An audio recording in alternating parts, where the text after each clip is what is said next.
ఈ రోజు మన నాన్నక ప్రేమతోకి ఒక స్పెషల్ గెస్ట్ రాబోతున్నారు అనమాట. ధైర్యానికి విశ్వాసానికి రూపం ఉంటే ఆమెలాగే ఉంటుందేమో. ఆమె ధైర్యం ఆపలేని వెలుగులా వెలిగింది. ఆమెకి అండగా నిలిచిన తండ్రి తన ప్రేమతో తాను ఒక నిజమైన హీరోని నిరూపించాడు.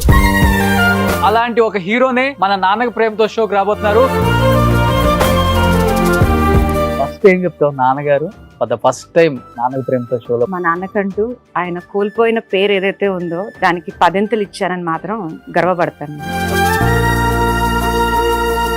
కూతురికి జరిగి 15 సంవత్సరాలు అయిపోయింది. కూతుర్ని ఇలా చూసే ఇష్టం లేక చూసి తట్టుకోలేక నేను చూడను అని ఒక కంకణం కట్టుకొని ఆమె ముఖమే చూడట్లేదు. ఫర్ ద ఫస్ట్ టైం మా నాన్నక ప్రేమతో షోలో మీరు ప్రాణానికి ప్రాణంగా పెంచుకున్న నిహారిని ఒక్కసారి చూడరా ప్లీజ్.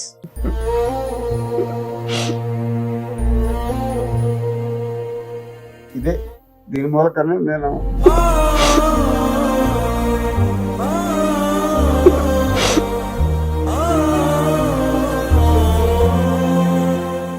నిహారి చాలా సార్లు ఫీల్ అయ్యి ఉంటారు కదా, నాన్న కళ్ళల్లో కళ్ళు పెట్టి నన్ను చూడట్లేదు అని. అలా ముద్దుగా పెంచుకున్న కూతురు ఇలా అయిపోయింది అంటే అది ఎవరు డైజెస్ట్ చేసుకోలేదు.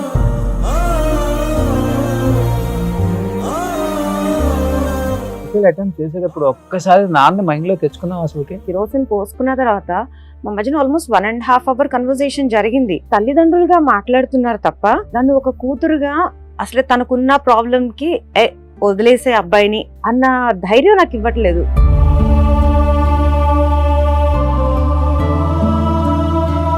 నా హస్బెండ్ తో జరిగిన గొడవలు 70 to 80% మాత్రమే ఈ రోజుకి తెలుసు మా నాన్నకి. 20% ఏంటి అంటే 1-2 ఏమని చెప్తావు ఈ రోజు? అది భార్యాభర్తలకు సంబంధించి. మరి ఆ భార్యాభర్తల బంధం వద్దనుకునే కదా నాన్న దగ్గరికి వచ్చావు కదా, నాన్న చెప్పాలి కదా ఆ రోజు.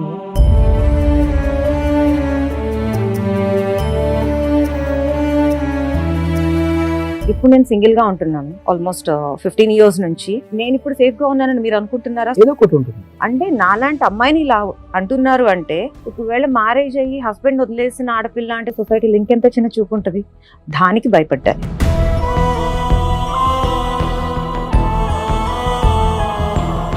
తాళ్లపార అని ఆరకుండానే ముగ్గురు వదిలి పెట్టేసి వచ్చిన ఆడపిల్ల అని మన ఊర్లో వేస్తారు కదా, ఆ టైటిల్స్ తీసుకునే ధైర్యం నాకు లేదు.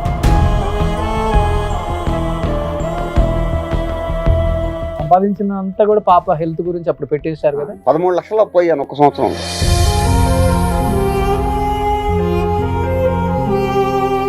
నాకు థాట్ రాలేదు. వాటర్ పోసేసినట్టే తర్వాత ఏం జరిగేది అనేది అసలు నాకు థాట్ రావాలి. ఆల్మోస్ట్ 2.5 hours నేను కిరోసిన్ తోనే ఉన్నా బాడీ మీద. ఆ టైంలో ప్రెగ్నెంట్ మీరు? ఎస్. ఎన్నో మంత్ అప్పుడు? అప్పుడు 3rd month.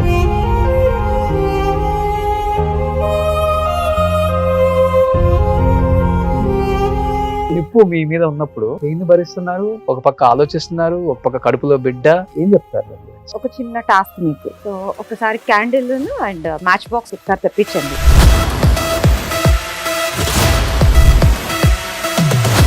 తీసిన తర్వాత బర్నింగ్ సెన్సేషన్ ఉంది. సో నేనేం చేశానంటే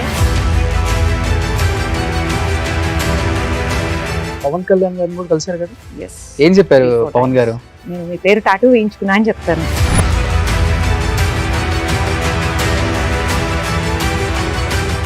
years డ్రైవింగ్ స్కూల్ మెయింటైన్ చేశాను. ఏ ఆడపిల్ల కూడా నా దగ్గర నేర్చుకున్న తర్వాత తన సొంత కారుతో నేను హైదరాబాద్ నుంచి అవనగడ్డ వచ్చాను లేదా హైదరాబాద్ లో ఆఫీస్కి వెళ్ళానని ఎంతవరకు అన్న ఆడపిల్ల లేదు. కానీ నేను నెల రోజుల నాడు కొత్త కారు కొని 15 రోజులు తన నుంచి ఇవాళ సిటీలో ఏ పక్కకైనా తనే తోలు. దాని గురించి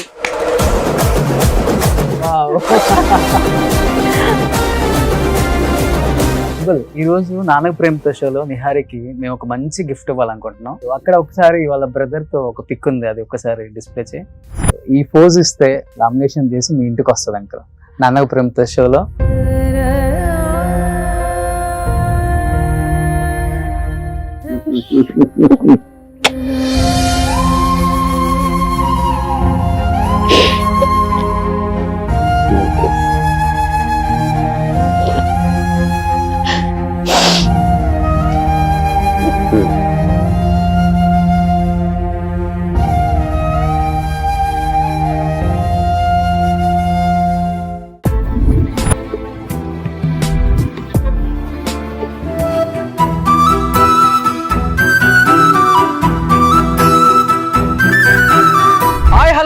వెల్కమ్ టు నాన్నక ప్రేమతో. ఈరోజు మన నాన్నక ప్రేమతోకి ఒక స్పెషల్ గెస్ట్ రాబోతున్నారు అనమాట. ఈ స్పెషల్ గెస్ట్ గురించి చెప్పాలంటే ముందు మీకు ఒక కథ చెప్పాలి. ప్రేమ, ధైర్యం, విశ్వాసం కలగలిపిన కథ. ప్రేమకి రూపం ఉండదు, అది మనసు నుండి పుట్టేది. కానీ ఆ ప్రేమకు రూపం ఉంటే ఆయనలాగే ఉంటుందేమో. ధైర్యానికి, విశ్వాసానికి రూపం ఉంటే ఆమెలాగే ఉంటుందేమో. ఆమె జీవితం అంతా చేదు సంఘటనతో, చీకటితో నింపబడ్డా ఆమె ధైర్యం ఆపలేని వెలుగులా వెలిగింది. ఆమెకి అండగా నిలిచిన తండ్రి తన ప్రేమతో తాను ఒక నిజమైన హీరోని నిరూపించాడు. ఈ రోజు అలాంటి ఒక హీరోనే మన నాన్నక ప్రేమతో షోకి రాబోతున్నారు. Please welcome.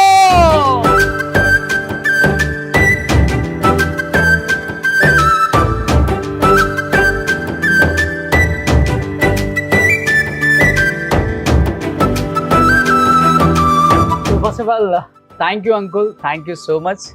ఎందుకంటే ఫర్ ద ఫస్ట్ టైం మీరు మీడియా ముందుకు వచ్చి ఈరోజు నాన్నక ప్రేమతో షోలో మీ పాపతో పార్టిసిపేట్ చేయటం నిజంగా మా అదృష్టం. ఎందుకంటే నిహారి చాలా ఇంటర్వ్యూస్ ఇచ్చి ఉండొచ్చు, తనకు జరిగిన అన్యాయం గురించి పోరాడి ఉండొచ్చు. అయినప్పటికి కూడా ఆ ఫ్యామిలీ నుంచి ఎవరు వచ్చి మాట్లాడలేదు. అంటే జరిగింది ఏదో జరిగిపోయింది, సో తనేదో పోరాడుతుంది, ఆ పోరాటంలో వెనకుండి మేము సపోర్ట్ చేయాలి తప్పితే ఇంకా ముందు వచ్చి దీని గురించి మాట్లాడితే మనకు వచ్చేది ఏం లేదు అనుకున్నారో ఏంటో తెలియదు అప్పటి నుంచి ఇప్పటి వరకు కూడా. బట్ ఈరోజు నా కోసం నన్ను ప్రేమించే వ్యక్తిగా యాక్సెప్ట్ చేసి ఇంత దూరం వచ్చారు ఊరి నుంచి. Thank you uncle, thank you so much. So Nihari, first ఏం చెప్తావు? నాన్నగారు for the first time camera ముందుకు వచ్చారు ఈరోజు. నాన్నక ప్రేమతో షోలో పార్టిసిపేట్ చేయాలి, నా కూతురు గొప్పతనం గురించి చెప్పాలి. ఏమనిపిస్తుంది? ఏం చెప్తావు? మాటలు రావట్లేదు. ఎందుకంటే కూతురుగా నేను కొన్ని విషయాల్లో ఫెయిల్ అయ్యాను. సో అందరి కూతురులాగా నేను సంపాదించలేదు. సో వాళ్ళకి బిల్డింగ్లు కట్టలేదు, కార్లు కొనలేదు, నేను డబ్బులు ఇవ్వలేదు. కానీ మా నాన్నకంటూ ఆయన కోల్పోయిన పేరు ఏదైతే ఉందో దానికి 10 ఇచ్చానని మాత్రం గర్వపడతాను నేను. ఓకే. సో ఒకప్పుడు శేషు కూతురు నిహారి అనేవాళ్ళు, ఇప్పుడు నిహారి వాళ్ళ నాన్న శేషు అని పిలుస్తున్నారు. అంతకన్నా మా నాన్నకి నేను ఇచ్చే గిఫ్ట్ ఏం లేదని నేను అనుకుంటున్నాను. Great great uncle. సో ఇప్పుడు నిహారి కూతురు శేషు గారు అనిపించుకుంటున్నారా ఎక్కడికి వెళ్ళినా? సో చాలా హ్యాపీగా ఉంది. చాలా చాలా అన్స్టాపబుల్ లో బాగా ఎమోషనల్ అయిపోయారు అంకుల్. తప్పదు కదా, చూసిన చాలా మందికి కూడా కంట్రోల్ చేసుకోలేకపోయారు. ఏమనిపించింది అన్స్టాపబుల్ వెళ్ళినప్పుడు, మాట్లాడినప్పుడు? అది ఒక గ్రేట్ ప్లాట్ఫామ్ బేసికల్ గా చెప్పాలి అంటే. అంటే మన తెలుగు అమ్మాయి ఉండి బయటకెళ్ళి ప్రూవ్ చేసుకోవడం వేరు, మన అమ్మాయిని అలాంటి గ్రేట్ ప్లాట్ఫామ్ మీద పిలిచి అందరూ బాలకృష్ణ గారు, అల్లు అర్జున్ గారు పిలిచి వాళ్ళు అప్రిషియేట్ చేయటము, తర్వాత బాలకృష్ణ గారు మళ్ళీ సపరేట్ పిలిచి మాట్లాడటం. నేను క్యాబ్ కోసం వెయిట్ చేస్తున్నాను, బయట వెయిట్ చేస్తుంటే పాపం బాలకృష్ణ గారు వెళ్లే వాళ్ళు ఆగి ఏ పాప బాయ్ అని చెప్పి ఆయనకున్న సాఫ్ట్ నేచర్ ఏదైతే ఉందో అది రియలీ అన్స్టాపబుల్. సో అంకుల్, అంటే ఇప్పుడు నిహారి ఇంత ఫైట్ చేస్తుంది, మేము అందరం చూస్తూనే ఉన్నాం. బట్ అంటే ఈ ఇన్సిడెంట్ జరిగిన తర్వాత తనలో ఒక ఫైర్ వచ్చో, లేకపోతే సమాజం ఏదో ఒకటి మాట్లాడుతుంది, ఆ మాట్లాడే లోపు నేనేంటో ప్రూవ్ చేసుకోవాలని తనలో ఎక్కడో ఒకటి స్టార్ట్ అయిపోయి ఈ రోజు ఈ స్థాయికి వచ్చారు. ఇలా ఉన్నప్పటికి కూడా బట్ చిన్నప్పుడు నిహారి ఎలా ఉండేవాళ్ళు అసలుకి ఈ సిచ్యువేషన్ ఇదంతా జరగక ముందు ఇన్సిడెంట్ అంతా? అందరూ ఆడపిల్లలాగానే ఇంట్లో అది ఒక పైగా మాది చాలా పెద్ద కుటుంబం. ఓకే.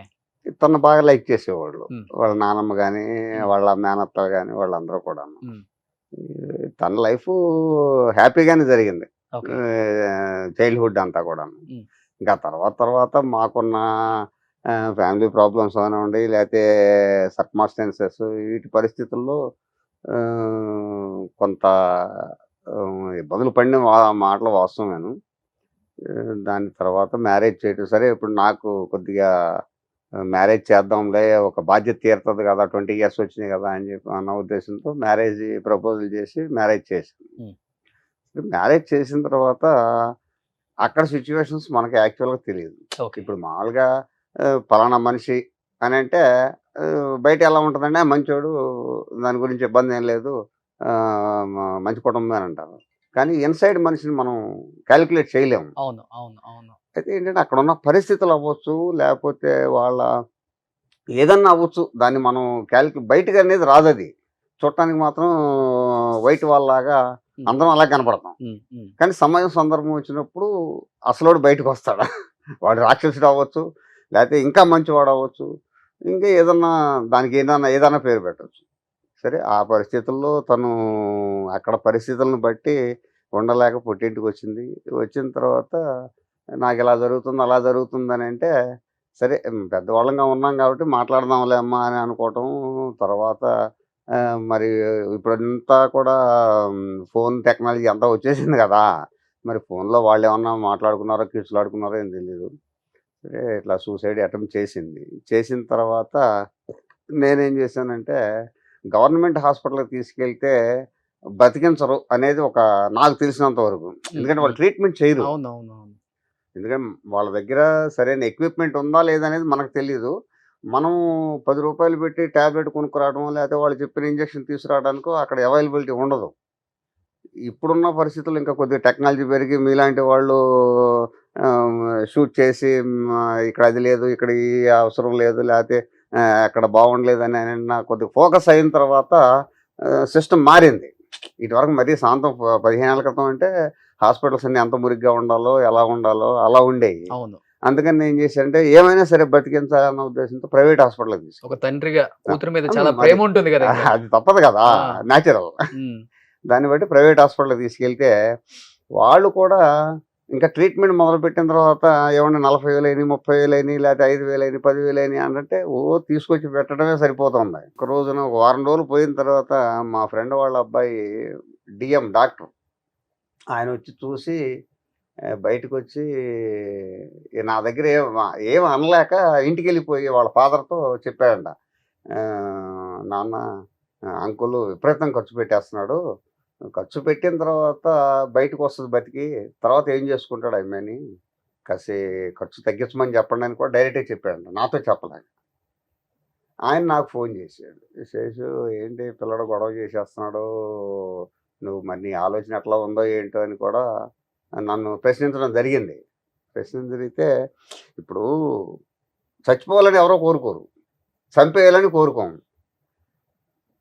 ఏదో ఆర్థికంగా నాకున్న సర్కిల్ని బట్టో లేకపోతే నా పరిస్థితిని బట్టో వాళ్ళు 10,000 అంటే 10,000, 20,000 అంటే 20,000 మెడిసిన్ అంటున్నారు, అది అంటున్నారు, ఇది అంటున్నారు, తీసుకొస్తున్నాం. మరి బ్రతికింది. ఈ బ్రతికిన అమ్మాయిని ఇంటికి తీసుకెళ్ళిన తర్వాత ఏం చేయాలి, దానికి లైఫ్ ఎట్లాగూ, ఎవరు రిసీవ్ చేసుకుంటారు, ఈ సమాజం ఏం తీసుకుంటారు. ఎందుకంటే నేను తిరిగిన పరిస్థితులు ఏంటంటే నేను కొద్దిగా పబ్లిక్లో బాగా తిరిగిన మనిషిని, రాజకీయంగా కాదు కానీ కొద్దిగా రిలేషన్ ఎక్కువ, పబ్లిక్ రిలేషన్, పేరున్న వ్యక్తి. దాని మూలకంగా ఏమవుతుందంటే ఎక్కడికి పోయినా సరే కొద్దిగా చిన్న చూపుగా చూస్తున్నారు నన్ను కూడా. ఈ చిన్న చూపు అంటే డైరెక్ట్గా చెప్పలేరు, ఎందుకంటే నాకున్న ఫ్యామిలీ బ్యాక్గ్రౌండ్ అని బట్టి అర్థమైపోయింది కదా. సరే వాళ్ళ మనోభావాలను మనం గ్రహించలేనంత హీనస్థిత్వం అయితే లేవు. సరే ఏం జరుగుద్దో జరిగిందిలే అని చెప్పి అనుకుంటే 2 years గడిచిపోయింది. కొడైకెనాల్లో ప్లాస్టిక్ సర్జరీ చేస్తున్నారు, జర్మనీ డాక్టర్లు వచ్చాయని చెప్పేసి ఒక టీవీ యాడ్ చూశాను. గబగబా అదంతా మనకి రాని భాష కదా కొడైకెనాల్ అంటే, తమిళ ఇదంతాను. మా కజిన్ ఒక ధైర్యం కోసం వెంబడ పెట్టుకుని డబ్బులు వేసుకుని బయలుదేరి వెళ్ళిపోయాను. అక్కడికి వెళ్ళిపోతే అక్కడ ఫోటోలు చూసి అక్కడ మనుషులు చూస్తే నాకే భయం వేసింది. చాలా భయంకరమైన మనుషులు ఉన్నారు. మా అమ్మాయి ఆ లెక్కన పర్లేదు అనిపించింది. అబ్బా, కొన్ని ఫోటోలు చూస్తే నేను చాలా ఆశ్చర్యపోయాను. సరే జుట్టు లేదు, కళ్ళు కాలిపోయి మొత్తం ఫేస్ కాలిపోయి వాళ్ళని చూస్తానికి కూడా మనం చూడలేం పరిస్థితి.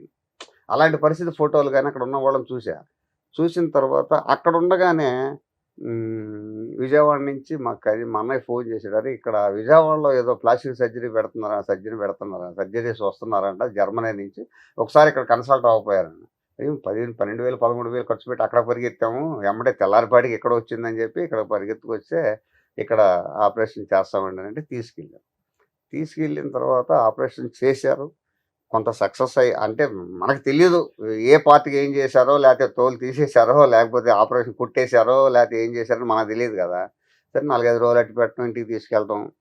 తర్వాత ఆ డాక్టర్స్ తను మాట్లాడిన విధానాన్ని బట్టి ఇంప్రెస్ అవనివ్వండి, లేకపోతే మరి అక్కడ ఏం జరిగింది, చాలామంది చేశారు ఆపరేషన్లు, కానీ ఎవరు ఆ డాక్టర్లు తనకు రెస్పాన్స్ అయినట్టుగా మిగిలిన వాళ్ళకి ఎవరికి అవ్వలేదు.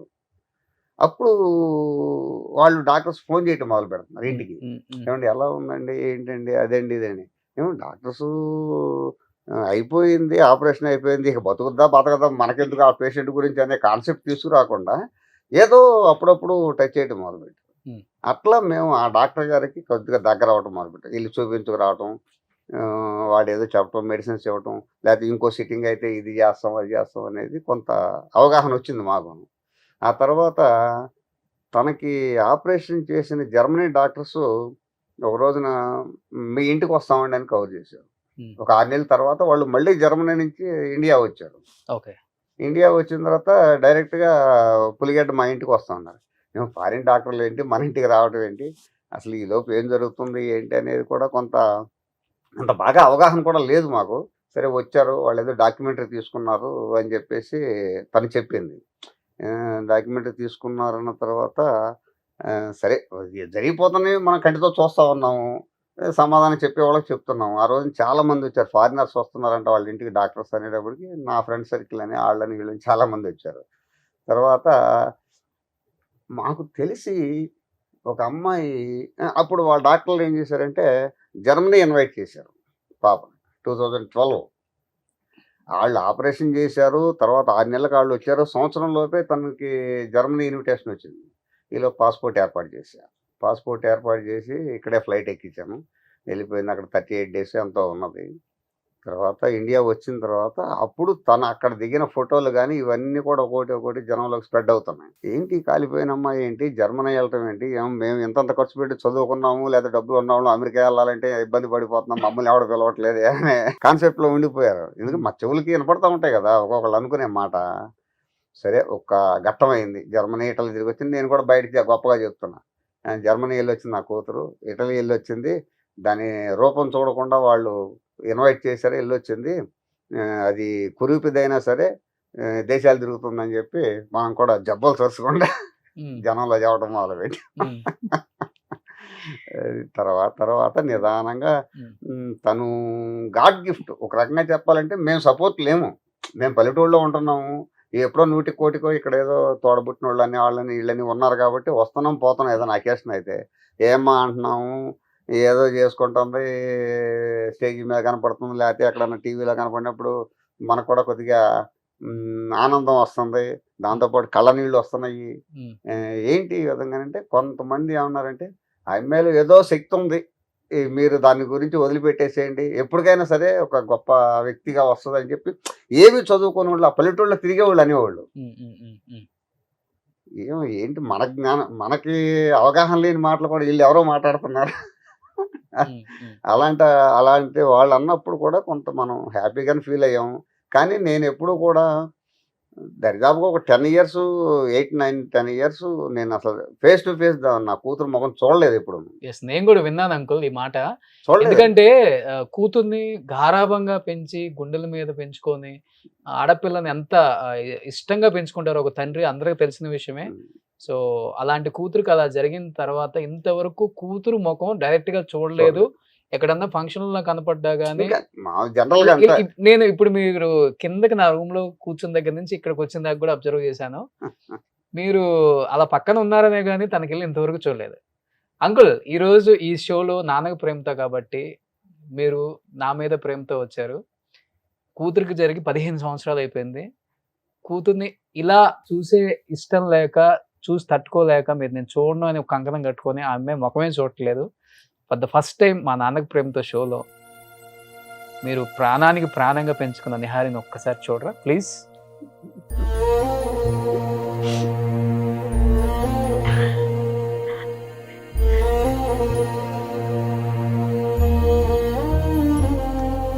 ఇదే దీని మూలకనే నేను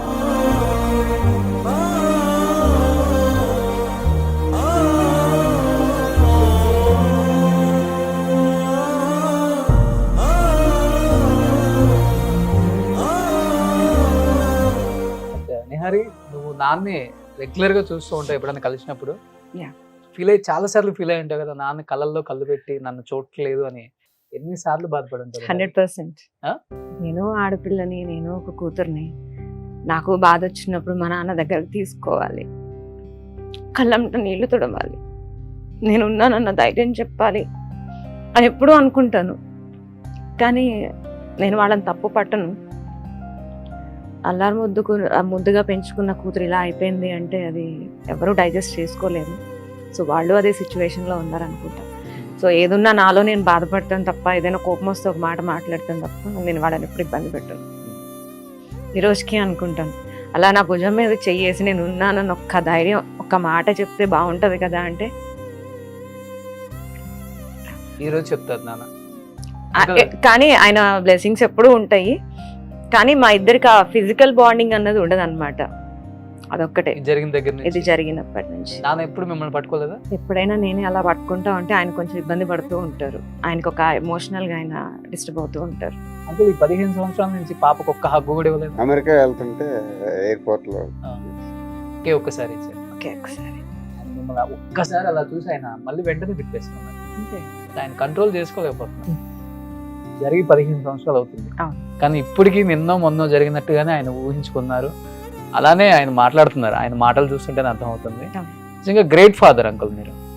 ఇన్ని సంవత్సరాల నుంచి ఒక ఆడబిడ్డని వెంట పెట్టుకొని కంటికి రెప్పలాగా చుట్టుపక్కల అందరినీ పెట్టి తను ఎప్పుడైనా కానీ ఒక స్థానానికి వస్తుందని చెప్పేసి గుర్తించి తనని ఇండిపెండెంట్గా వదిలేశారు. చూడండి, గ్రేట్. అది ఏం చెప్తావు దానికి నిహారి? ఏమో అంతే, ఆయన మీద ఆయనకున్న నమ్మకం. మేబీ ఆయనకి ఈ జీవితాన్ని ప్రసాదించిన వాళ్ళ నాన్నగారి పోలిక. మా తాతగారు ఫ్రీడమ్ ఫైటర్. నేను ఎన్నిసార్లు అయినా సరే నేను చాలా గర్వంగా చెప్పుకుంటాను మా తాతగారి గురించి. తాతగారు ఫ్రీడమ్ ఫైటర్. మేబీ నాన్నకు రాకపోయినా ఆ ఫైటింగ్ నేచర్ నాకు వచ్చింది అనుకుంటా నేను. అంతే. ఇంతగా ప్రేమించే తల్లిదండ్రులు దొరకడం చాలా కష్టం. చాలా కష్టం. బట్ ఎప్పుడైనా కానీ నువ్వు సూసైడ్ అటెంప్ట్ చేసేటప్పుడు ఒక్కసారి నాన్న మైండ్లో తెచ్చుకున్నావు? అసలుకి నీకున్న బాధలను తెచ్చుకొని నువ్వు అటెంప్ట్ చేసుకున్నావు, కానీ ఒక్కసారి నాన్న వచ్చి ఉంటే ఇలా ఉండేదానివి కాదు కదా అని నాన్న చాలా సార్లు అనుకునేవాడు. ఎప్పుడన్నా అనుకున్నావా నిహారి? బేసికల్ గా అక్కడ మా మధ్యన కన్వర్సేషన్ జరుగుతుంది ఆ టైంలో. అంటే కిరోసిన్ పోసుకున్న తర్వాత మా మధ్యన ఆల్మోస్ట్ 1.5 hour కన్వర్సేషన్ జరిగింది. కానీ వాళ్ళు ఏంటంటే తల్లిదండ్రులుగా మాట్లాడుతున్నారు తప్ప నన్ను ఒక కూతురుగా అసలు తనకున్న ప్రాబ్లంకి వదిలేసే అబ్బాయిని అన్న ధైర్యం నాకు ఇవ్వట్లేదు. అమ్మ ఆడపిల్లవమ్మ, సొసైటీ ఏమనుకుంటుందమ్మా, కాంప్రమైజ్ అవ్వమ్మా, ఇవన్నీ కామన్ అమ్మా, మధ్యతరగతి కుటుంబం అన్నట్టు ఒక సొసైటీని దృష్టిలో పెట్టుకుని తల్లిదండ్రులుగా మాట్లాడారు. ఆ టైంలో నాకు ఆప్షన్స్ లేవు. సో అట్లాగే నా లైఫ్లో మా ఇద్దరి మధ్యన జరిగిన కొన్ని సంఘటనలు వాళ్ళకి నేను చెప్పలేను. వాళ్ళు అర్థం చేసుకోలేని స్టేజ్లో కూడా ఉంటారు. ఈ రోజుకి ఎగ్జాక్ట్లీ సినారియో ఏంటన్నది ఈ రోజుకి మా ఫాదర్కి తెలియదు. కేవలం ఒక 70 to 80% మాత్రమే నా లైఫ్లో నా హస్బెండ్తో జరిగిన గొడవలు 70 to 80% మాత్రమే ఈ రోజుకి తెలుసు మా నాన్నకి. ఆ 20% ఏంటి అంటే 1-2 ఏమని చెప్తావు ఈ రోజు? అది భార్యాభర్తలకు సంబంధించి. మనం 10 లీటర్ల గంగిగోవు పాలలో ఒక్క నిమ్మ బొట్టు చాలు మొత్తం పాడైపోవటానికి. ఒక ఆడపిల్ల మనసు విరిగిపోవడానికి ఒక్క భార్యాభర్తల బంధం వద్దనుకునే కదా నాన్న దగ్గరికి వచ్చావు కదమ్మా. వచ్చాను చెప్పాలి కదా ఆ రోజు నువ్వు. కానీ అలాంటి భార్యాభర్తల మధ్య ఏ కూతురు ఇట్లాంటి విషయాలు తల్లికి కూడా చెప్పుకోలేని సంఘటనలు నేను ఫేస్ చేశాను. నాకు ధైర్యం ఒక్కటి ఇచ్చుంటే అది వేరే రకంగా ఉండేది. బట్ జరిగిందైతే మాత్రం నా మంచికే అనుకుంటాను. నాన్న ధైర్యం రాలేదా మీకు? బేసికల్ గా డాడీ కన్నా నేనే ధైర్యవంతురాలు. Yes, okay. డాడీ కన్నా నేనే ధైర్యవంతురాలు. ధైర్యవంతురాలు అయినప్పుడు కూడా అటెంప్ట్ చేసుకున్నావు కదా నువ్వు. కానీ బతికి సాధించాను కదా, బతికి చూపిస్తున్నాను కదా. చచ్చిపోవడం ఎవరైనా చచ్చిపోతారు, దెబ్బ తగలటం ఎవరికైనా తగులుతుంది. కానీ ఆ దెబ్బ నుంచి లైఫ్ లెసన్ నేర్చుకుని మళ్ళీ బౌన్స్ బ్యాక్ అవడం it's highly impossible. I'm openly challenging to everyone. Okay. But ఆ టైంలో ప్రెగ్నెంట్ మీరు? ఓకే. అదొకటే రిగ్రెట్ నా లైఫ్లో. నాకు ఎన్నో మంత్ అప్పుడు? అప్పుడు థర్డ్ మంత్. అంటే 50% 55%, 3rd to 4th degree burns. Okay. Only upper body? Only upper part of my body. Okay. ఇంట్లోనే చేశారంట? మా ఇంట్లో.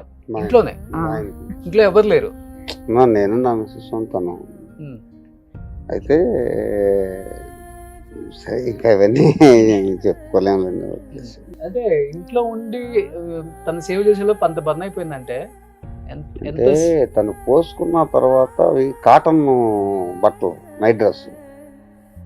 మేము ఊహించింది ఏంటంటే పోసుకున్నది మనం ఏదో డిస్కషన్ పెట్టాము అంటుంది, కాసేపు అంటుంది, మనం ఏదో గొడవ చేస్తున్నాం, అట్లా కాదు ఎట్లా కన్నాం. కానీ నాకు థాట్ రాలేదు. వాటర్ పోసేసినట్టే తర్వాత ఏం జరిగేది అనేది అసలు నాకు థాట్ రాలేదు. ఓకే. పోసాము, పోసింది ఎలా ఉంది అలాగే ఉండిపోయింది. అంటే బాడీ దాని మొత్తం మీద కిరోసిన్ అబ్జర్వ్ మనం చేసుకుంది. వాటర్ పోసి నడితే అంటుకునేది కాదు కదా అని అసలు అది రాలేదు. ఇప్పుడు తర్వాత మీలాంటి అయినా కానీ అరే ఇంతసేపు గంట సేపు డ్రెస్ మీద కాటన్ డ్రెస్ మీద కిరసనాలు పోసుకుందాం అంటున్నావు కదా, నీళ్ళు పోయలేకపోయావా? అసలు నాకు స్టన్ అయిపోయా. అంటే మీరు వాటర్ పోయలేదు? వాటర్ పోయలేదు. తను పోసుకున్న తర్వాత అంటించుకోలేదు. ఆ, 1.5 అవర్ డిస్కషన్ జరుగుతుంది. తర్వాత కామ్ అయింది. కామ్ అయితే మేము లోపలికి వచ్చాము. తను బాత్రూంలోకి వెళ్ళింది. తర్వాత బయటకు వచ్చి మేము ఇంట్లోకి వెళ్ళిపోయిన తర్వాత బయటకు వచ్చింది. ఇంక కామ్ అయిపోయింది కదా, కోపం తగ్గింది కదా, అంతా డిస్కషన్ జరగట్లేదు కదా అనుకున్నాం. ఉమ్, అప్పుడు అటాక్. ఓకే. అప్పుడు పోసుకుంది 1 అవర్ తర్వాత. ఆల్మోస్ట్ 1.5 అవర్, బాత్రూమ్ లో 1 అవర్, ఆ, ఆల్మోస్ట్ 2.5 అవర్స్ నేను కిరోసిన్ తోనే ఉన్నా బాడీ మీద. 2.5 hours. People doesn't know anything about this. నేను పర్టికులర్ గా చెప్తున్నాను. అందరూ అనుకుంటారు ఆవేశంతో చేసింది ఎట్లా ఉంటుంది, వెళ్ళామా కిరోసిన్ పోసుకున్నామా అంటించేసుకున్నాం. అది కాదు.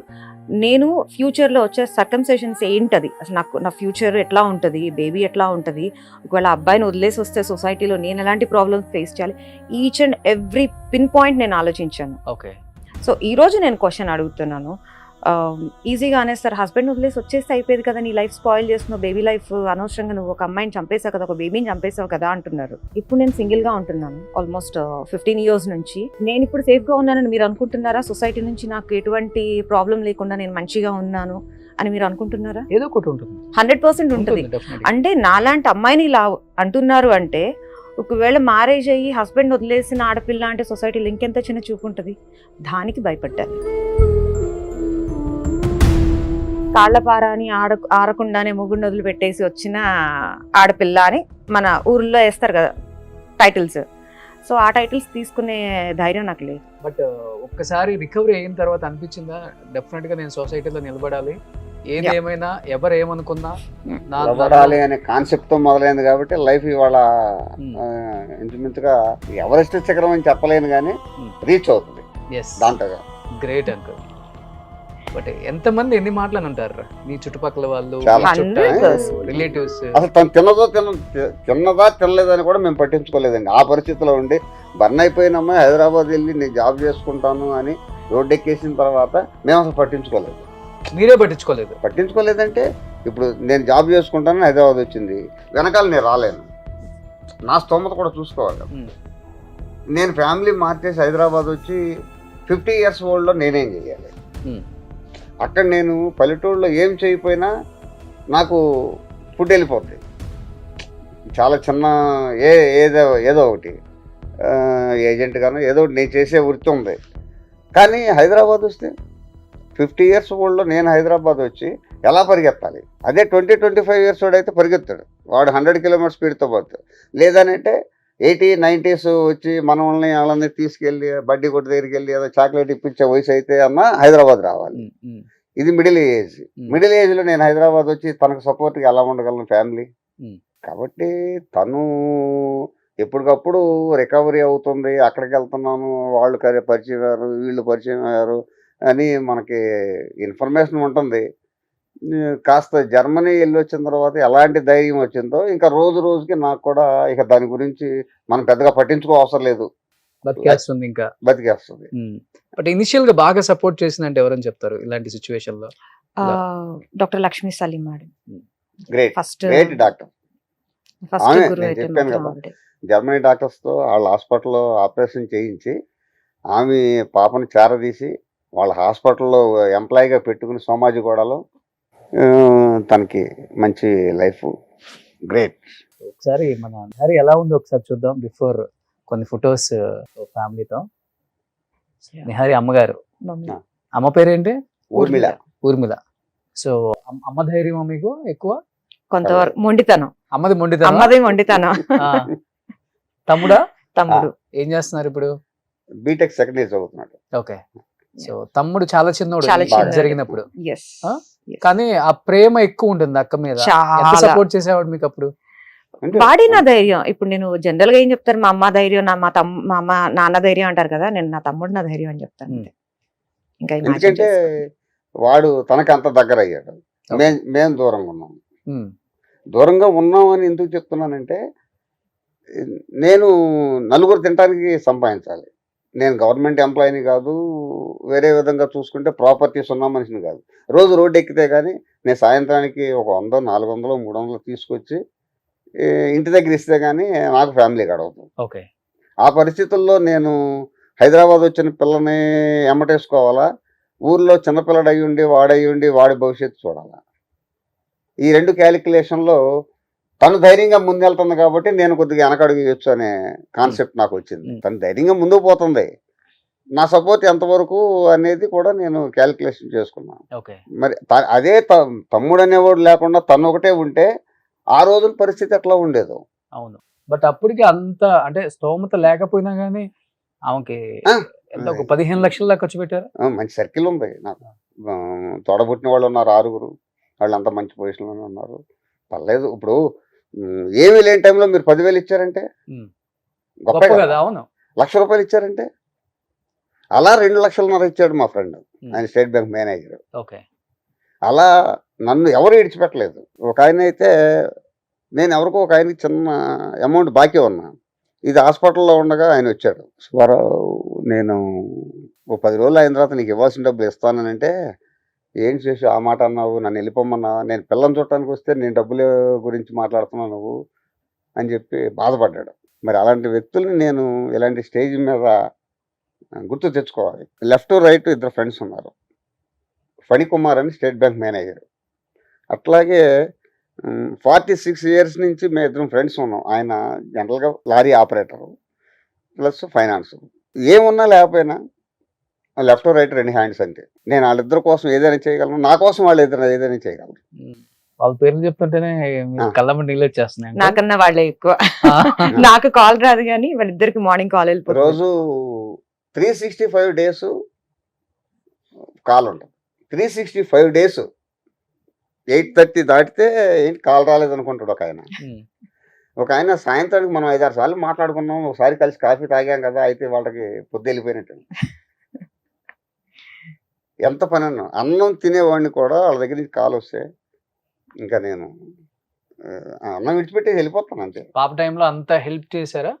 హెల్ప్ మాట అంతా కూడా. అట్లాగే నా తోడబుట్టిన వాళ్ళు కూడా ఆ రోజులో ఉన్న పరిస్థితులను బట్టి వాళ్ళు హెల్ప్ చేశారు. సంపాదించిన అంతా కూడా పాప హెల్త్ గురించి అప్పుడు పెట్టేశారు. రోజు సంపాదించేవాడిని. అందరూ సాయంత్రం పూట కడతారు అప్పు. షాప్, ఇప్పుడు మీరున్నారు, షాప్ ఉంది, మీరు ఎవరికో చిట్టనో లేకపోతే ఇంకోటని వేస్తారు, లేకపోతే మీరు హోల్సేల్ కొట్టేవాడికి డబ్బులు ఇవ్వాలి 10,000. సాయంత్రం 5 గంటలకు వస్తాడు, ఇగో 500 తీసుకెళ్ళిపోయని చెప్పి 500 ఇస్తారు మీరు. అంతే కదా జరిగేది, వ్యాపార సంస్థలో జరిగేది అదే. నేనైతే అట్లా కాదు, ఎర్లీ మార్నింగ్ 7కి అవనగడ్డ వెళ్ళిపోయి ఆ కట్టవలసిన ఆయనకి డబ్బులు కట్టేసిన తర్వాత వచ్చి షట్టర్ తీసేవాడిని. అది నేనంటే నమ్మకం. డబ్బులు అతనికి ఇస్తే ఎక్కడ పోవు. 12 గంటలకైనా సరే వచ్చి మన డబ్బులు ఇచ్చి, ఒకవేళ ఎక్కడికైనా బయటికి వెళ్తాడు 2 రోజులు ఉండకపోతే నా డబ్బులు ఇంటికాడ ఇచ్చి వెళ్తాడు, ఇవ్వాల్సిన ₹10 అయినా సరే, ₹1000 సరే. ఆ కాన్సెప్ట్తో నేను తీసుకున్న అప్పులన్నీ తీర్చాను 2 ఇయర్స్లో. పర్లేదు, ఏ రోజు ఆ రోజే. అంతేగాని అక్కడ ఏదో నాకు ప్రాపర్టీ ఉంది, అది అమ్మి కడదాంలే, అమ్మి కట్టానులే, ఇది లేదు. 2 రెక్కలు ఉన్నాయి. అదే కదా నాన్న గొప్పతనం మరి. సో ఉన్నదంతా పిల్లల కోసం, ఏది ఏమైనా కానీ కూలీ చేసుకుని బతకొచ్చు. పిల్లలు హ్యాపీగా ఉండాలి, పిల్లలు ఆరోగ్యంగా ఉండాలి, పిల్లలు సంతోషంగా ఉండాలి, బాగా చదువుకోవాలి, పెద్ద పొజిషన్ లో ఉండాలి. సూపర్, గొప్ప నాన్న దొరికారు నీకు. 100%. ఏ పిల్లలకి ఇవ్వని ఫ్రీడమ్ నాకు ఇచ్చారు మా పేరెంట్స్. నేను ఇప్పటికీ అంటాను, మా అబ్బాయి ఇంత జరిగినాక కూడా 4 గోడల మధ్య ఉండు, నీకు ఎందుకు అవసరమా అని 4 దెబ్బలేసి భయపించైనా ఉంచుతారు చాలా మంది. ఆ సిచ్యువేషన్స్ కూడా జరిగినాయి. ఇవాళ రేపు చిన్నది జరిగితేనే అమ్మాయిలు కానీ అబ్బాయిలు కానీ బయటికి రావటానికి ఎంత మొహమాట పడుతున్నారు. అలాంటిది మీరే ఎన్నో చూసుంటారు జరిగిన తర్వాత. చాలా చాలా చాలా పెద్ద మాస్క్లు వేసేసుకొని, గుడ్డలు కప్పేసుకొని, చూపించకుండా. కానీ ఆల్మోస్ట్ 2021 వరకు కూడా డాడీతో బయటకు వెళ్తే నేను స్కార్ఫ్ కట్టుకుని వెళ్తా. వితౌట్ స్కార్ఫ్ నన్ను ఎప్పుడు తీసుకెళ్లేవాళ్ళు కాదు. ముందు కండిషన్ కట్టుకుంటేనే. ఆల్మోస్ట్ 2021-22 వరకు. మంచిగా చెడుకు అనేది కాదు, నేను మెంటల్ గా ఫీల్ అయిపోతాను. వాడెవడో ఏదో అంటాడు, లేకపోతే ఏంటి అమ్మాయి ఎలా ఉందని ఊరికే నసలేలా చిట్టేస్తగానే మనం ఆ ఫీలింగ్ లోకి వెళ్ళిపోతాం. ఇప్పుడు వచ్చేటప్పటికి దాని వెనకాల నేను వెళ్ళొచ్చులే, నా కూతురు వెనకాల. నిన్న ఒక చిన్న ఎమోషనల్ థింగ్ జరిగింది. సో ఎప్పుడు డాడీ డ్రైవ్ చేస్తే పక్కన నేను కూర్చునేదాన్ని. నిన్న డాడీ వచ్చారనమాట. వస్తే డాడీని పిక్ చేసుకోవడం, నేను డ్రైవ్ చేస్తే వెళ్ళేసరి కార్లో కూర్చోగానే హీ గాట్ టీయర్స్. నిన్న చాలా ఎమోషనల్ అయ్యారు. నేను డ్రైవ్ చేస్తున్నప్పుడు డాడీ పక్కన కూర్చోవడం అన్నది మాత్రం ఐ థింక్ మా నాన్నకి నేను ఇచ్చిన అదే బెస్ట్ గిఫ్ట్. ఓకే. Yeah. మీరు కార్ డ్రైవ్ చేసుకుంటారు. చాలా మంది ఆడపిల్లలు, నేను ఇంకొక విషయం, ఈ సందర్భం వచ్చింది కాబట్టి 15 years డ్రైవింగ్ స్కూల్ మెయింటైన్ చేశాను. మీరు 15 years చాలా మంది ఆడపిల్లలకు నేర్పా, మగపిల్లలకు నేర్పిన అది వేరే విషయం. ఏ ఆడపిల్ల కూడా నా దగ్గర నేర్చుకున్న తర్వాత తన సొంత కారుతో నేను హైదరాబాద్ నుంచి అవనగడ్డ వచ్చాను లేదా హైదరాబాద్లో ఆఫీస్కి వెళ్ళానని ఎంతవరకు అన్న ఆడపిల్ల లేదు. కానీ నేను నెల రోజుల నాడు కొత్త కారు కొని 15 రోజులు తన నుంచి ఇవాళ సిటీలో ఏ పక్కకైనా తనే తోలుతాం. దాని గురించి వావ్. అది ఎవరి వల్ల కాదు. ఓకే. ఎందుకంటే నేను ప్రత్యక్షంగా నేను నేర్పిన, నేను ఇన్స్ట్రక్టర్నే. ఇంతవరకు నా దగ్గర నేర్చుకున్న ఆడపిల్లలు ఎవరు కూడా అంకుల్ నేను కారు ఇండివిజువల్గా వేసుకెళ్ళిపోతాను అని అన్నవాళ్ళు లేరు. అయితే తను నేర్పమంది. నా మిస్సెస్ ఇబ్బంది పడుతుంది, 2-wheeler కొని తీసుకొచ్చా. ఏ తండ్రి కూడా పిల్లలకి కారు నేర్పకూడదు. ఏ భర్త కూడా భార్యకి డ్రైవింగ్ నేర్పకూడదు. మీరు చిన్న తప్పు చేసినప్పుడు నేను ఒక దెబ్బ కొడతా. బయట వాడిని కొట్టాను అనుకోండి, వాడు ఫీల్ అవ్వడు, నేను డబ్బులు ఇస్తున్నాను మా గురువు అనుకుంటాడు. కానీ ఇక్కడ ఫీలింగ్ తండ్రి ఫీలింగే ఉంటుంది, ఎదురు తిరగవచ్చు. భార్య ఫీల్ అవ్వచ్చు, నీ దగ్గర నేర్చుకోను, తిడతాం కదా. అందుకని నేను వీళ్ళ ఎవరికి డ్రైవింగ్ నేర్పను కూడా. ఓకే. అట్లాగే నా మిస్సెస్ బండి తీసుకొచ్చి తాళం ఇచ్చాను, 70,000 పెట్టి కొని యాక్టివా. తనే నేర్చుకుంది, తనే పిల్లల దగ్గరికి వెళ్ళటం, ఎక్కడికన్నా కావాలంటే వెళ్ళటం. నేను డ్రైవర్ వృత్తి మానేసా తనకే. ఓకే. తనకి నేను డ్రైవర్నే కదా అంటావు, తనకి డ్రైవింగ్ రాకపోతే నేను డ్రైవర్నే కదా, తీసుకెళ్ళాలి కావని. ఇప్పుడు నేను అదే చెప్పా, కారు కొన్నాము అక్కడ పెట్టాము అంతవరకే. నువ్వు నేర్చుకోవా అనేది అది నా విషయం కాదు. ఓకే. నేర్చుకుంటే ముందుకు వెళ్తావు, నేర్చుకోలేదు అనుకో అది అక్కడే ఉంటుంది. సూపర్. సో ఇంకొన్ని పిక్స్. సో నిహారి ఎప్పుడు ఇది పెళ్లి కాకముందా? బిఫోర్ మ్యారేజ్ 2007 మా మేనమామ వాళ్ళ ఇంటికి వెళ్ళాను. అమ్మలాగా ఉంటారు కదా మీరు? ఇద్దరులాగా ఉంటారు. నెక్స్ట్ ఇది పెళ్లి ఫోటో. Marriage pick. అంకుల్ పెళ్లి కూతురుగా బాగా ముస్తాబ్ చేసి కూతుర్ని బాగా చూసుకున్నారు అనుకుంటా. అప్పుడు ఏ ఇయర్ ఇది? 2009 February 27th.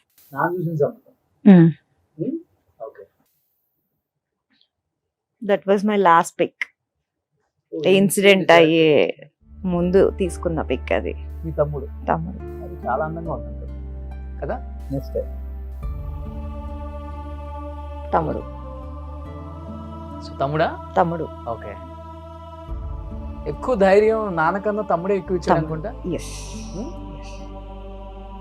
నేను అంత ఇంటిమసీ ఉండదు, ఎందుకంటే నేను వేరే చోట ఉంటాను. వాడు 2 రోజులు సెలవులు వస్తే అక్కడ దగ్గరికి వెళ్ళిపోతున్నాను, వచ్చేస్తాడు బస్సులు, నేను రాను. ఏనంటే నా పరిస్థితులు ఉన్నాయి కదా అక్కడ. అవునవునవును. నెక్స్ట్ పెద్ద న్యూస్ అప్పుల్లో ఇది. ఇది నా లైఫ్ స్టోరీ మలయాళంలో రిలీజ్ చేశారు, నా లైఫ్ స్టోరీ బుక్ ఇది. సో ఇది నాకు one of the beautiful memory అనుకోవచ్చు, ఒక మైల్ స్టోన్ అనుకోవచ్చు నా లైఫ్ లో. ఇది మన తెలుగులో కాకుండా మలయాళంలో వచ్చింది. మలయాళంలో అక్కడ ex minister and current MLA Shri doctor MK Munneer, ఆయనకి పబ్లిషింగ్ హౌస్ ఉంది. ఆయన పంతం పట్టి నా లైఫ్ స్టోరీ రిలీజ్ చేయించారు 2017లో. నాన్న ఇది లాస్ట్ ఇయర్ అయితే. సో అమ్మాయి సక్సెస్ చూసిన తర్వాత మటుకు మీకు ఆనందం అవతల లేదనమాట. ఇంకా నాకు ఉన్న సర్కిల్ కూడా నిన్న ఒక రిటైర్డ్ ఆర్టీఓ, అంటే నేను యాక్చువల్గా ఏంటంటే లైసెన్సులు ఇవన్నీ ఇప్పిస్తుంటాను, ప్లస్ పాస్పోర్ట్లు ఇప్పిస్తుంటాను మా ఊర్లో. చాలామంది ఫోన్ చేశారు, శేషు అన్స్టాపబుల్ వాళ్ళ పర్సనల్ ఫేస్బుక్లో పెట్టారు, ఇతను నాకు ఫ్రెండ్ అని, మా ఫ్రెండ్ వాళ్ళ అమ్మాయి అని, మనకు ఒకసారి మన ఇంటికి వచ్చాడు ఈయన, చిన్న హెల్ప్ చేశాడు వాళ్ళ అమ్మాయి అని, ఇట్లా కథలు ఈ 3-4 రోజుల నుంచి ఇంక అదే పరిస్థితి. అది చూసిన వాళ్ళందరూ కూడా సరే థ్యాంక్ గాడ్ అనుకున్నాం, ఇంకంతకన్నా చేయగలిగింది ఏం లేదు. ఇప్పుడు దేవుడి ఇది లేనిదే మనం ఏం చేయలేము. అవును, భగవంతుడు అనేవాడు ఉన్నాడా లేడా అనేది అది వేరే విషయం, మనం దాని గురించి మాట్లాడవసరం లేదు. ఉన్నాడు, ఒక శక్తి ఏదో మనం నడిపిస్తూ ఉంది. ఓకే. కాబట్టి అది అంత డౌన్ఫాల్ అయిపోయి ఇంట్లో నుంచి కురూపిగా రాలేని పరిస్థితుల్లో ఇవాళ ప్రపంచానికి ఒక అమ్మాయి నిహారి మండలి అనే అమ్మాయి ఉన్నది అని వాళ్ళ స్క్రీన్ మీద కనపడుతుంటే అదంతా కూడా ఒక బాధను మర్చిపోయాం ఇంచుమించుగా. కానీ ఒక నిజంగా మనం ఇప్పుడు క్యాండిల్ చిన్న డ్రాప్ వేసుకుంటేనే తట్టుకోలేం. Yes. అలాంటిది నిహారి అసలుకి అలా ఫుల్ బర్న్ అయిపోతుంటే ఇంట్లో నువ్వు అసలు ఆ పెయిన్ ని అసలు ఎలా అనుభవించావు, అసలు ఎలా దాన్ని తట్టుకోగలిగావు అనేది నిజంగా పెద్ద టాస్క్. Yeah. అది పెద్ద టాస్క్ అయితే దాంట్లో నుంచి బయటపడిన తర్వాత సో విధిని గెలిచిన ఒక వీర వనిత అంటారు చూసావా, అది గెలిచి మళ్ళీ బయటకు వచ్చి సొసైటీలో ఇలా ఉన్నావంటే వ్యాపారం గ్రేట్. అసలు వ్యాపారం చేసే ఆడవాళ్ళు ఉన్నారు, అనేక రంగాల్లో ఉన్నారు. అది ఎడ్యుకేషన్ అవ్వండి, వ్యాపారం అవ్వండి, ఇంకోటి అవ్వండి.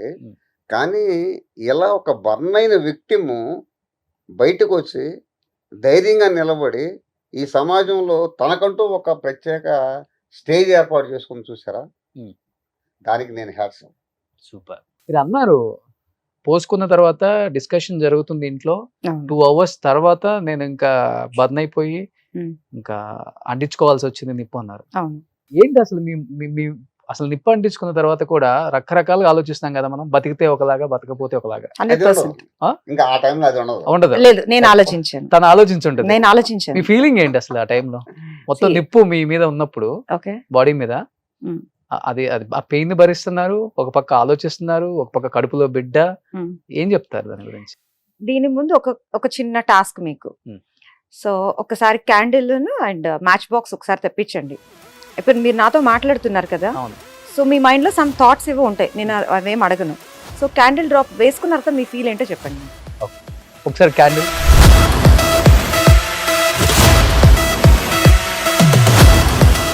ఎవరి కాళ్ళు ఇలా లైఫ్ ని ఇలా ఎవరు చేసుకోలేరు కదా. సో నా చెయ్య కాలాలని నేను అనుకోను. ఒక్కసారి మీరు ప్రయత్నం చేయండి, మీరు చేయండి, మీరు తీసుకుని.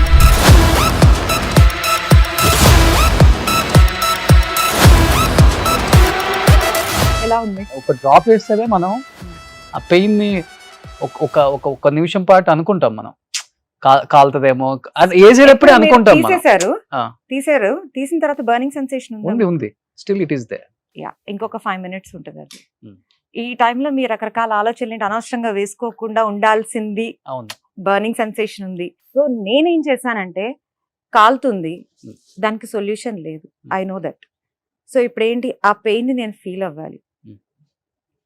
So I have to accept that. Suicide చాలా తప్పు, నేను 100% ఖండిస్తాను. రకరకాలుగా బిల్డింగ్ మీద నుంచి దూకుతున్నారు, హ్యాంగ్ చేసుకుంటున్నారు, లేదంటే స్లీపింగ్ పిల్స్ వేసుకున్నారు, రకరకాల థింగ్స్ ఉన్నాయి. అవన్నిటి గురించి నేను మాట్లాడను. కానీ ఏదైనా సరే ఇలాంటి ఇన్సిడెంట్స్ అనుకోని సందర్భాల్లో కూడా జరిగినప్పుడు నాకు అయిపోయింది, నాకు కాలిపోయింది అనటం కాదు, దాన్ని రియాలిటీని మనం మార్చకుండా అసలు నాకెందుకు జరిగింది, సో దీని నుంచి నేను ఎలా బయటపడాలి, లేదా అట్లీస్ట్ నా కడుపుకి నేను తినాలి. నా మీద కొంతమంది ఇన్వెస్ట్మెంట్ పెట్టుంటారు పేరెంట్స్, ప్రేమ కావచ్చు, డబ్బులు కావచ్చు, ఏదైనా వాళ్ళ టైం కావచ్చు. సో వాళ్ళకి బర్డెన్ అవ్వకుండా మనకి మనం బయటపడాలి అన్న ఆలోచన ప్రతి ఒక్కళ్ళు చేయాలి. నేను అది చేశాను. జరిగింది ఏదో జరిగిపోయింది, జరిగింది. తర్వాత గురించి నేనే ఆలోచించాలి, అంతే. ఇప్పుడు ఉరిశిక్ష విధిస్తారు, ఎంతో మంది ఎన్నో రకరకాల తప్పులు చేస్తూ ఉంటారు. సో వీళ్ళందరికీ ఉరిశిక్ష విధించిన తర్వాత కూడా నీ చివరి కోరిక ఏంటని అడుగుతారు జనరల్ గా. అవును, నీ చివరి కోరిక ఏంటని చెప్పినప్పుడు వాళ్ళు డిజైర్ చెప్తారు, నాకు ఫుడ్ అంటారు, లేదా వాళ్ళని కలవాలి, వీళ్ళని కలవాలి అంటారు. సో అట్లాగే మాలాంటి వాళ్ళని ఇలాంటి ఇన్సిడెంట్స్ జరిగిన తర్వాత నువ్వు తప్పు చేసావు, నువ్వు నీ లైఫ్ స్పాయిల్ చేసుకున్నావు, నీ ఫ్యామిలీ ఇబ్బంది పడుతుందని కాదు, దాని నుంచి మేము బయటకు వచ్చే ప్రయత్నం చేస్తున్నప్పుడు మమ్మల్ని ఇంకా కుంగదీయొద్దు అని చెప్తాను నేను. సో సమాజంలో వాళ్ళే ఎక్కువ మంది ఉంటారు. 100%. ఈ పెయిన్ కన్నా సొసైటీ నుంచి వచ్చే పెయిన్ ఎక్కువగా ఉంది. దాంతో కంపేర్ చేస్తే బర్న్స్ పెయిన్ నాకు nothing. I'm talking about my self. అది నాకు నథింగ్. ఇనిషియల్ ఎక్కువ భరించావమ్మా? భయంకరంగా భరించాను. ఎందుకు బ్రతికానా, ఫైట్ చేసేదాన్ని, నన్ను ఎందుకు బతికిచ్చారు అని చెప్పి, మీ స్వార్థం కోసం నన్ను బతికిచ్చారు. వాళ్ళకి పాపం ఫ్రస్ట్రేషన్ వస్తే, చస్తే చచ్చిపో, మాకు సంబంధం లేదు, ఇంకా అనవసరంగా బతికిచ్చాం, వాళ్ళ పెయిన్ వాళ్ళకు ఉంటది. ఎందుకంటే వాళ్ళు మనీ స్పెండ్ చేయగలరు కానీ వాళ్ళ ఎమోషన్స్ నా మీద స్పెండ్ చేయలేరు కదా. సో అట్లా. ఎక్కడ ఇన్స్పైర్ అయ్యావు లైఫ్ లో గట్టిగా ఏదో ఒకటి సాధించాలి నేను, I have to prove myself ఎస్. అన్న నోట్లో మూపించాలి బై బర్త్ మా బ్లడ్ లోనే ఉంది. ఉంది.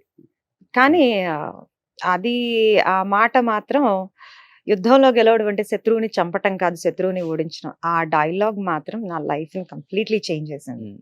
అప్పటి వరకు ఏంటంటే ఆ అబ్బాయి మీద రివెంజ్ తీర్చుకోవాలి, పెళ్లి చేసేసుకున్నాడు, నేను ఇట్లా సఫర్ అవుతున్నాను, నేను సర్జరీస్ అవుతున్నాయి, నాతో ఎవరు మాట్లాడట్లేదు, అది నా మైండ్ లో బాగా పడిపోయింది. First లో. లేదు, బర్న్స్ బెడ్ మీద ఉన్నప్పటి నుంచే లేదు, నన్ను నేను ప్రూవ్ చేసుకోవాలి. సో అన్నట్టు అప్పుడు 1 by 1 నేషనల్ జియోగ్రఫీ సమ్ ఛానల్స్లో ట్యాబు అని స్టోరీస్ ఇట్లాంటివన్నీ చూసి ఓహో నాకన్నా ఇంకా దీనమైన స్టేజ్లో చాలా మంది ఉన్నారు. Hmm. So I'm in a very better position అన్నట్టు వాళ్ళతో లైఫ్ కంపేర్ చేసుకుని నేను బయటికి ఎట్లా రావాలి. పవన్ కళ్యాణ్ గారిని కూడా కలిశారు కదా, ఎస్, ఏం చెప్పారు 3-4 పవన్ times. గారు? సో యాక్చువల్లీ కళ్యాణ్ గారిని కలిసిన ఫస్ట్ డే వచ్చేసి నాకు మీరంటే చాలా ఇష్టము, సో నేను మీ పేరు టాటూ వేయించుకున్నా అని చెప్పాను. ఆయన ఇలా Oh. ఇలా చూస్తూ ఉండిపోయారు. ఎక్కడ వేయించుకున్నారు? సో దిస్ ఇస్ ఓ పవన్ కళ్యాణ్. సో ఆయన ఇలా ఇలా చూస్తూ ఇలా ఒక 2-3 minutes ఇలా చూస్తూ ఉండిపోయారు. I still remember the feel. So ఆయన చాలా సంతోషం ఫీల్ అయ్యారు, చాలా హ్యాపీ ఫీల్ అయ్యారు. Hmm. సో దాని తర్వాత ఇంకొక 2-3 times కలిసాను నేను. యా, సో అట్లా సో గ్రాడ్యువల్గా 1 by 1 మీలాంటి అందరి సపోర్ట్. ఇనిషియల్ స్టేజ్లో ఏంటంటే అందరూ కూడా పడిన బాధ మీద ఫోకస్ చేశారు తప్ప నా డిజైర్ ఏంటి, అసలు నేను దేనికోసం పనిచేస్తున్నాను, నా డ్రీమ్ ఏంటి అన్నది స్లోగా people are focusing on that.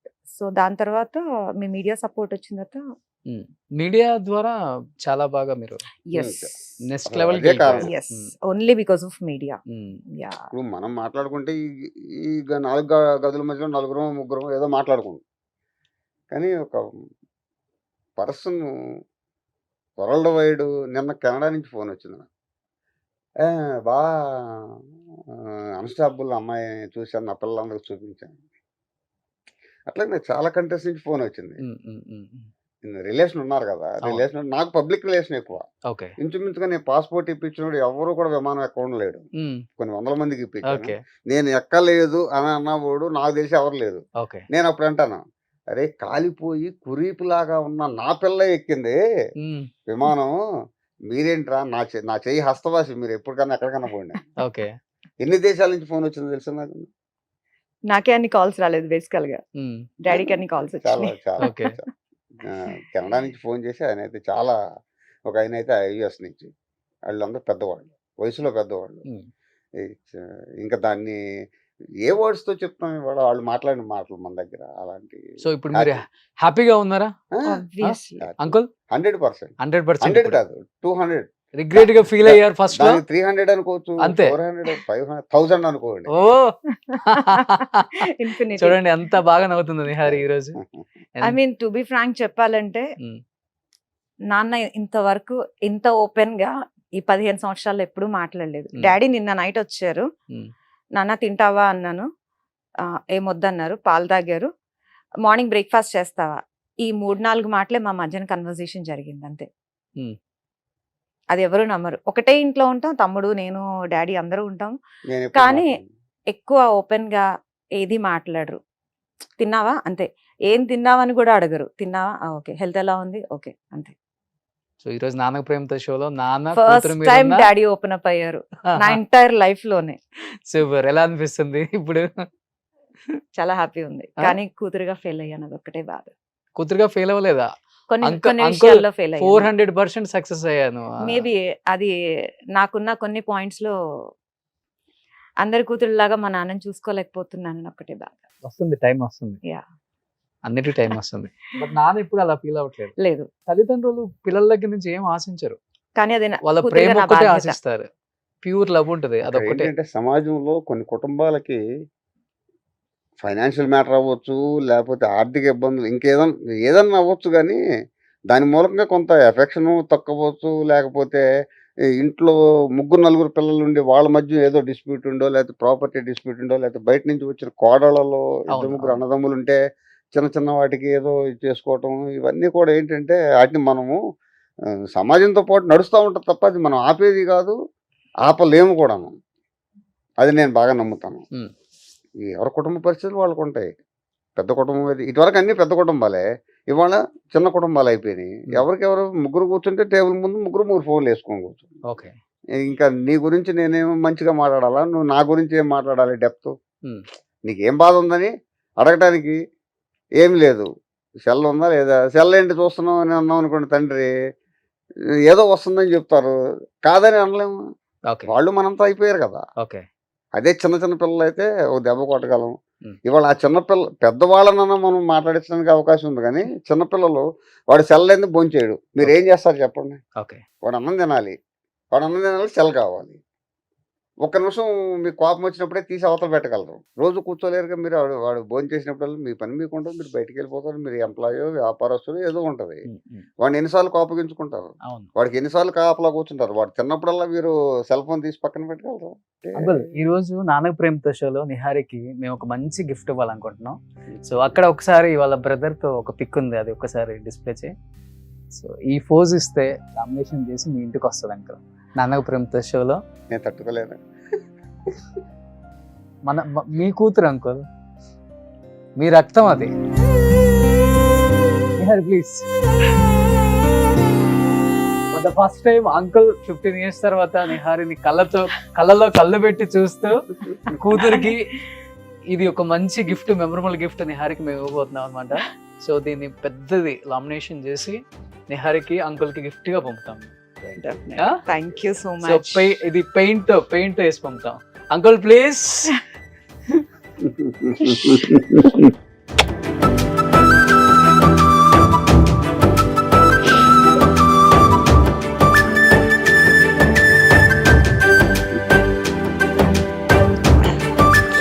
ఏం చెప్తాం నీ మాటల్లో? నాన్నకు ప్రేమతో. ఆ? నాన్నకు ప్రేమ. నాన్నకి ఎప్పుడు ప్రేమతోనే Okay. అందరం కూడా. Yeah. So last year expect చేయలేదు కదా. అస్సలు ఎక్స్పెక్ట్ చేయలేదు. సో అంకుల్, నాకు అసలు